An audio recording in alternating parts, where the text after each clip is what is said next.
A mother found a home in a North Fork gang. Then they shot her in the face and left her for dead, prosecutors say. In North Fork, shot in the face and nearly drowned with bleach, Brianna Arrington had been dying for about 9 hours by the time someone found her. It had been a gang hit, and the 20-year-old mother was supposed to die early in the morning on April 24th, 2020, prosecutors said. Presumably, her would-be killers thought they'd finished the job after shooting her in the right eye, sending a bullet into her skull and out her ear. Arrington's attackers then drove her 2-year-old son for more than 5 miles and abandoned him on the street, according to police. A garbage collector found the toddler wandering alone about an hour before dawn in West Ghent.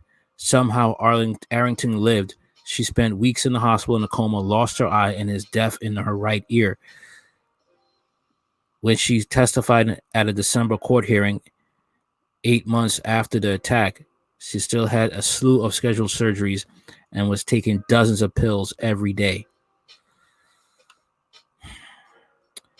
When she testified in court, she removed her prosthetic eye to punctuate the pain she was living with. She was beaten by all the members of the gang that were there. She was pistol whipped. She was stabbed multiple times, possibly strangled, prosecutor Katie Bay said at a July court hearing. She's lucky to be alive. By living, Arrington escaped being one of the 48 people killed last year in Norfolk homicides, the highest number in 13 years and 34% higher than the average over the past decade. Let me see if they defund the police, bring that foolishness to Norfolk. I hope people rebel against that. Non-fatal shootings like Arrington's also jumped last year. There were 202 of them, 28% more than the year before. Those numbers have climbed even more than this year. So far, both homicides and shootings are higher than they were at the same point in 2020. Shootings have skyrocketed 75% in the first 5 months of this year compared to the same period last year. Gang violence is constant and persistent in Norfolk. Although it's different to get exact handle on how extensive it is and how it's changing, in general, police don't track gang crimes in the formal way they do with their underlying criminal offenses like murder or robbery. The FBI and the Virginia State Police publish data about local law enforcement agencies, including the Norfolk Police Department, but neither break out gang crimes. They're lumped together with all the other murders, shootings, robberies, and burglaries that aren't gang-related. Plus, Norfolk police for years have been unwilling to or reluctant to publicly talk about the gangs in the city. Behind the crime statistics are people like Arrington and her toddler son. She is but one of the 244 people shot in Norfolk last year, and her story shows how one event can devastate not just the victim's life, but those around them. Violence radiates its tragedy, rippling out from victims to their family and friends to the community as a whole, pressing relatives into service as caregivers, forcing children into foster care, and psychologically scarring everyone. In Arrington's shooting, the bullet somehow missed her brain, something the prosecutor, in her case, described as a miracle. When she finally woke up from a coma, she started talking to the police. She would tell detectives her story over the course of many days. Arrington told the detective she was working 2 jobs at a PB gas station and a Tidewater Community College. Still, she had her son. Her and her son were still homeless. She started hanging out with the outlaw Blood Gang members about 6 months before the shooting through a boyfriend. Oh boy. Arrington met 18-year-old Skylar Thump Webb, who then introduced her to the other 9 people accused of attacking or trying to murder her, all of them gang members, according to the police. Arrington said she didn't think they were a gang, not at first anyway. They let her crash at one of the gang's 2 headquarters, an apartment in the sprawling Arley Point apartment complex, commonly known as Glen Myrtle, which is near the Glenwood Park neighborhood and about a mile south of the Naval Station, Norfolk. Like Arrington, Webb and her friends seemed like they were down on their luck, but surviving by taking care of each other. I wanted to be part of the family, Arrington testified in December. A lot of us didn't have nowhere to go, and I thought they were just looking out as family as far as helping each other. That is all I wanted to be a part of. They gave me a place to stay. I was homeless. Me and my son didn't have nowhere to go, and that's where I went because I thought they were cool people. But they weren't family, prosecutors said. They were in a gang. The East Side Rolling 20s, Outlaw Bloods. The Outlaw Bloods are predominantly black gang with roots stretching back decades to the original formation of the Bloods in South Los Angeles.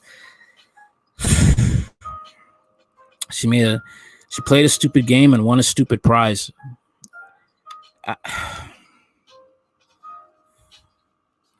But Norfolk local affiliate or set as new in the 2020, according to Bay, the head prosecutor in the Arlington case. In fact, before the investigation into Arlington's shooting, at least one Norfolk gang detective didn't know about them at all.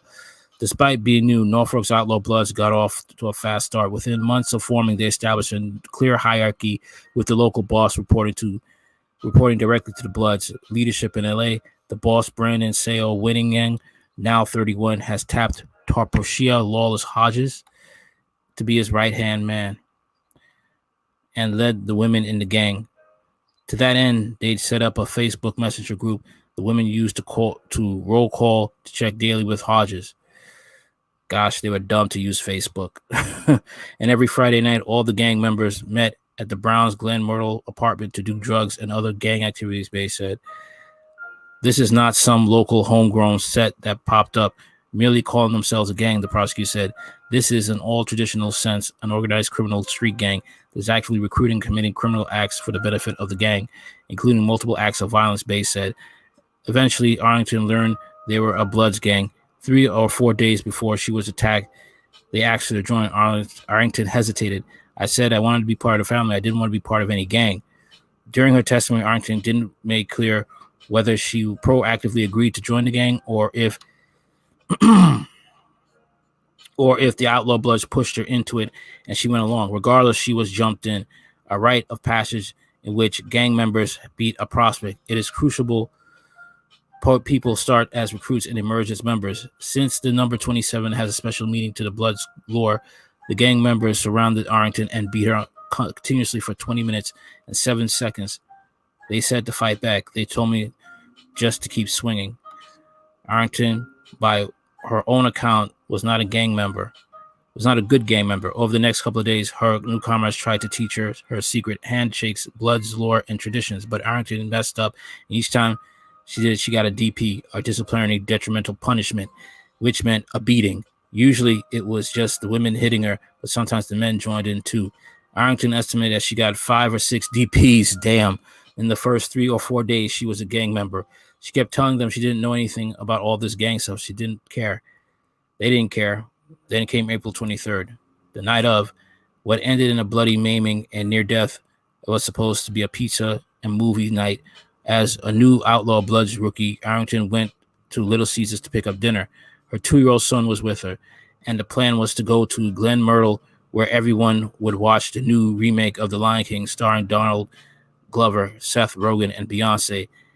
When she arrived around 7 p.m., everyone else was already there, and the festivities had started. The other Outlaw Bloods members were shooting videos of each other, flashing guns, with, according to Arlington, wasn't strange. They always had their weapons out, she said. You don't think that was a problem? You have a 2-year-old son. You don't think that was a problem? You can go to social services. At the same point, they gave her a pill and told her to take it. She did. Everyone did. More senior gang members immediately G-checked Arlington, quizzed her on Blood's lore. When she failed, they beat her. The attack intensified when others joined in, all with 10 participating at some point. Still, this was relatively routine beating, the kind she had endured several times in previous days for not being fast enough learner. Things got worse when Arlington was supposedly rude to a higher-ranking gang member, so they took her into one of the apartment 2 bedrooms. Whittington beat her, Arlington said. When he left, all the women in the gang took over the attack. It was a lot, she said. Why are you taking all this crap? After the Arlington came back into the living room, asked Whittington if she could talk to him on the balcony. When they were alone, she told him she was scared and that she wasn't built for this stuff. She asked for her walking papers and permission for her to leave the gang. I said, I'm not the type of person. I don't know how to do all this. It wasn't me. I'm not okay with it, she said at the December court hearing, recounting what she told Whittington. I wasn't built for this. Whittington replied, don't say that. The two went back inside. Arlington, oh boy.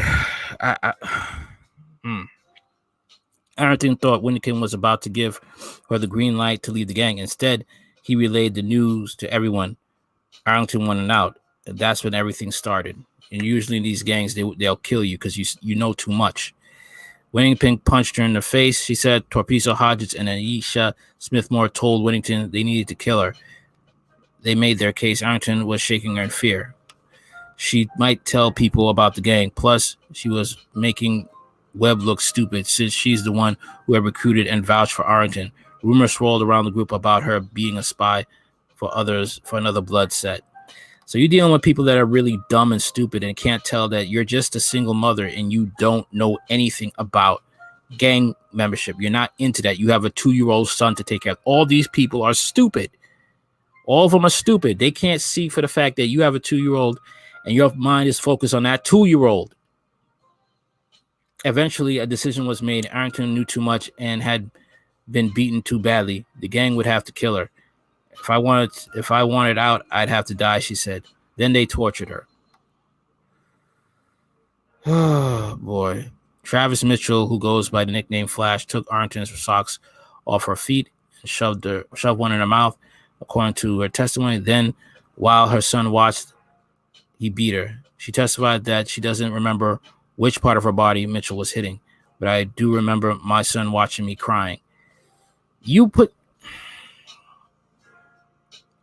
During the attack, Winnikin punched and pistol whipped Arrington in the face and JD her.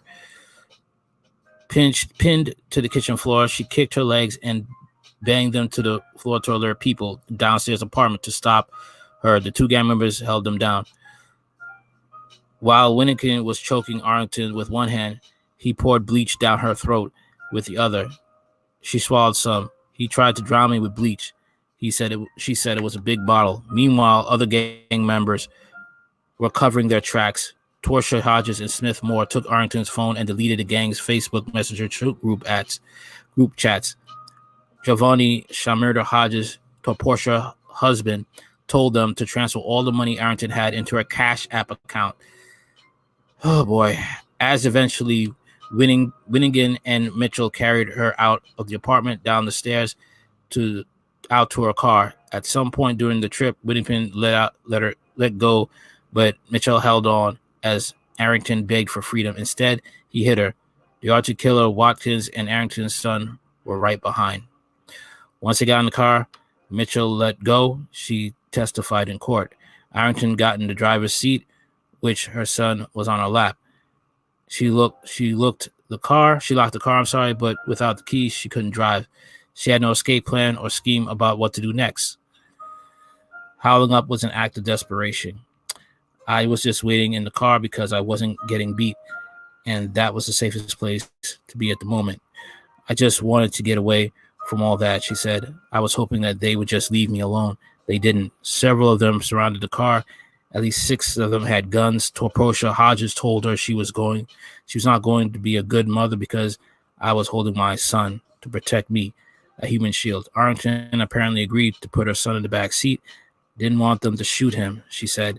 Watkins broke through the saran wrap covering her rear windshield. Her son started screaming. Again, Arrington tried to get the attention of anyone who might help, this time by honking the car horn. It didn't work either. Her execution seemed imminent. I can't remember anything else after that, Arrington said. It just went black. Wow. Arrington said she doesn't remember being moved from the Glen Myrtle apartment complex, being stabbed multiple times, getting shot, being found the next afternoon, or treated by paramedics. The last time she remembers seeing her son was in the back seat as gang members with guns surrounded them. But this is what happened after Arrington sought refuge in her car, according to the prosecutor. Some of the gang members dragged her from the car and beat her some more while firing off their guns. Then 2 of them stuffed her in the trunk and drove her 6 blocks. One of them shot her in the face and put her in front seat of the Mercedes and left her essentially to die, Bay said. But what to do about her son? They decided not to kill the boy, but not because it would be cruel, but because doing so would trigger a massive police response, Bay said.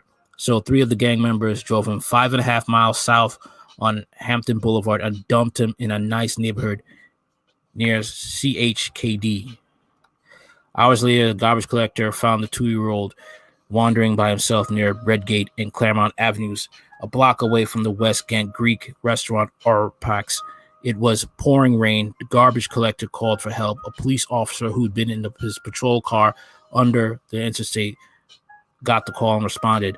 When he got there, he found a mystery. Toddler soaked from rain and discovered alone in the early morning. The officer noted the boy was well dressed in his little button-up. The child appeared to almost in his Sunday best, he said, like he was going somewhere. The officer asked the little boy some questions. What was his name? Who was his parents? How did he end up on the street alone in the early morning in the middle of the storm? The boy didn't answer any of them. Nearly everything he said was unintelligible to the officer, except one thing, Momo. The 2-year-old was given to Child Protective Services. He was in foster care 3 months later in July 2020. It was unclear if he's still there or if he's been reunited with his mother. Through the North Fork Commonwealth office, Arlington declined to be interviewed for the story. I'm sorry, she doesn't deserve her kid back. She don't. More than 7 hours after the boy was found, police got another call. Dispatcher said someone saw a woman inside a silver Mercedes. Life status questionable. An officer went to the 500 block of Glendale Avenue, a 420-foot strip of road and dead ends in a solid wall of vegetation. Bullet holes poked the car's rear driver's side. There were bloodstains, and in the back seat, a child's car seat. One of the rear windows was shattered. Forensics team later found a 9mm shell casing inside the Mercedes on the floor of the front passenger seat. 2 more were scattered on the ground just outside the passenger side, one next to the front tire and another near the front door.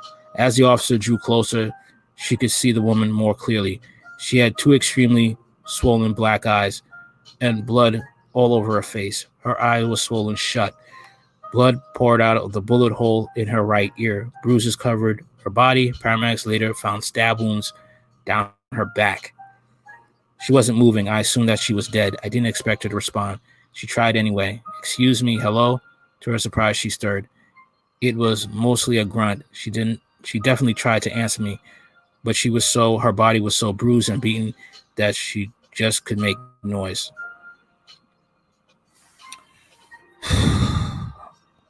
This is crazy, man. This is insane. And it's just,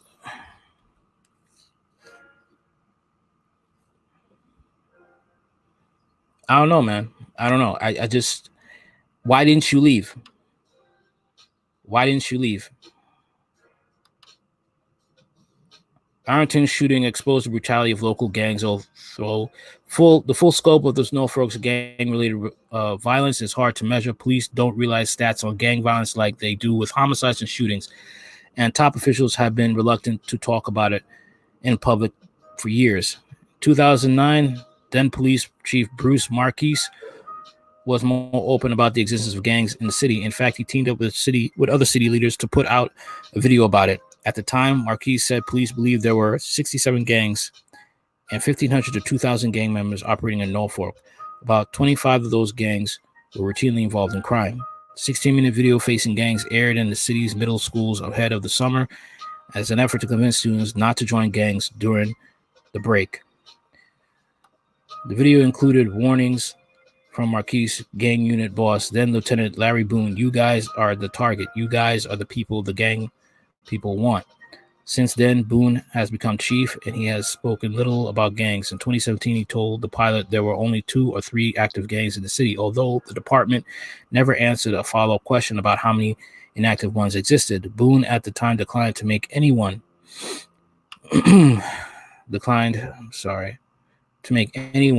available from the department's gang unit to talk about gangs in the city. Mentioning them in the media, he said, gives them attention they crave. It's just freaking sad, man. That's all I could say. All right, I believe I've read enough. It's I mean, I just, why couldn't you have just gone to shelter? you know, put your kid in danger.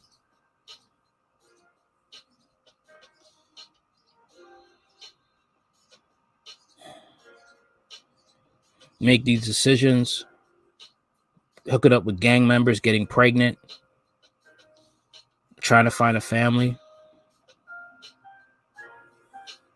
And they say black women don't need a man. Yeah, you do. You need a father figure too.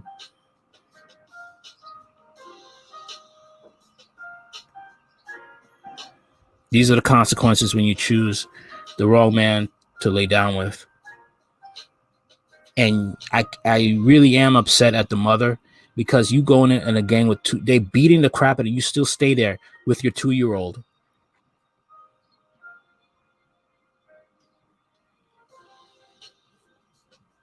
I don't think she deserves her kid, being real.